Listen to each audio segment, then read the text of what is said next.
Stadium, we are with for a son of President Jacob Zuma, Duduzane Zuma. Good afternoon, sir. Kunjani baba? Ngiyaphila mfethu njani? Siyaphila nathi. Siyaphila mfethu. Ngicela ukubuza mfethu ukuthi uzizwa kanjani namhlanje ke ukhona la kwi-first year anniversary yomkhonto wesizwe party? Now we're here to feel the energy, feel the festivities. It's the first birthday. A little baby that's going to grow and live long. That's why we're here. Okay, we last said you have an organization. What is going to happen with your organization ever since you are, it looks like now you are a member of Mkhonto wesizwe party? See, what we need to remember is we're all in this together. Yes. There's multiple organizations, there's different causes, but we all need to come together at some point. For this dream to work, everyone needs to come together. That means being here, it's part of that. We want to all unite all the black Being parties. here, being anywhere else, we all have to come together. So I agree with you 100%. Being here means everyone is united. And it's very important to do so. Can you confirm that your members of your party are also here today? What do you mean? Members of your political party are We're here members. today. Remember, when it comes to political parties, we're all one.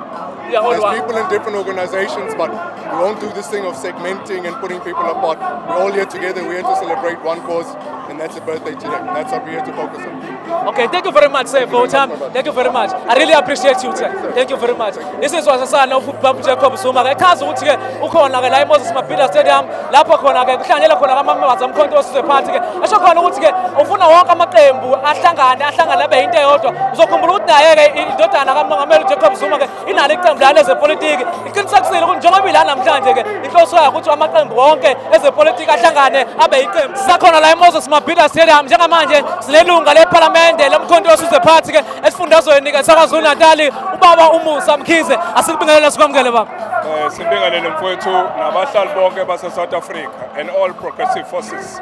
Indala le ndaba isuka kude kakhulu kwaXimba ifestival lomkhonto wesizwe party ke uthini namhlanje ke ithi first year celebration namhlanje ke ikhona la eMoses Mabhida Stadium. Ithi ukuthini lento kuwena baba? Sonke lesikhathi lisebenza esifundazweni saKwaZulu Natal ke nasengeParliament njengamanje likhombisa ukuvakala kakhulu kuneqembu lomkhonto wesizwe party. Ithi ukuthini lento baba?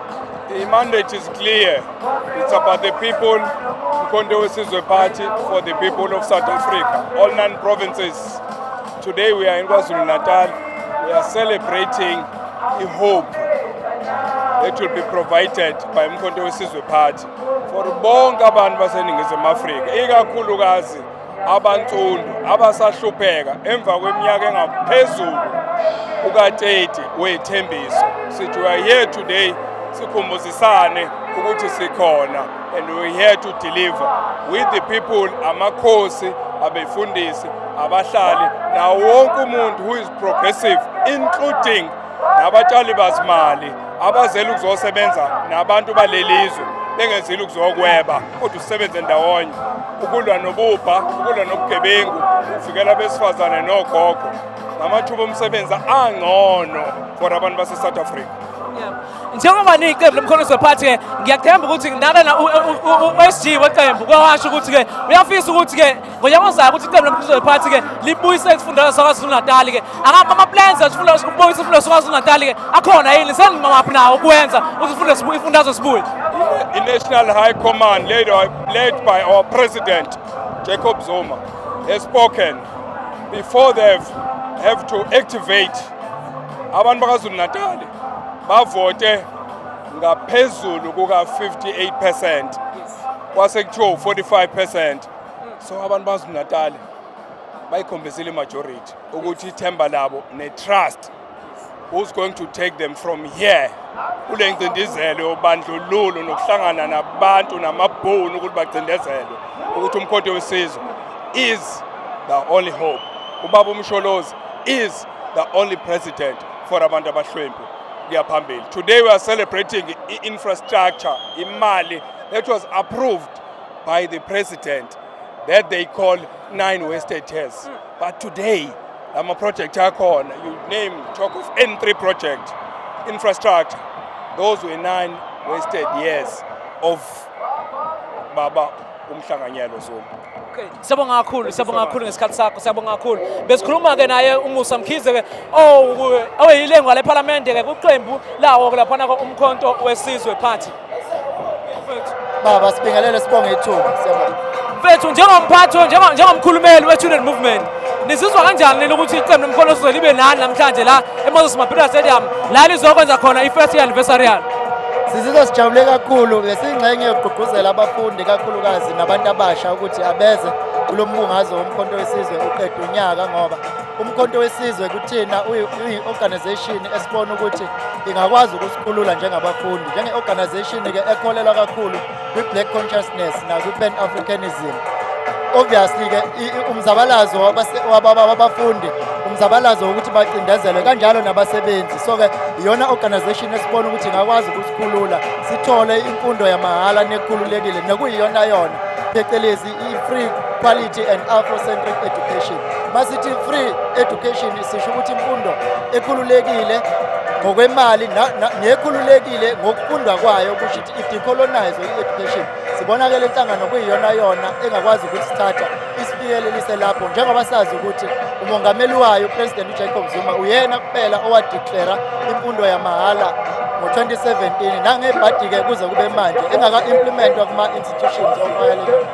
So ngaleso sizathu njenge-organization elwela abafundi kakhulukazi for i-academic excellence and against i-academic exclusion ilona khaya lethu leli. So namhlanje uma ugubha unyaka soba nethemba lokuthi usazogubha eminingi engaphezulu, kodwa ngale kwalokho silindele inkulumo kamongameli ukuthi kube yiyona ewumhlahlandlela esithatha isiyise ngale konyaka ozayo ngoba njengomkhonto wesizwe student movement sesideclare ikhampeni yethu sayibiza nge-Jacob Zuma student mandate for free education esizothi masibuyela ezikoleni ngonyaka ozayo for next academic calendar year siqale silaunche ukuzama ukulekelela abafundi bakithi ikakhulukazi labo abasuka ey'ndaweni zasemakhaya nabahluphekile.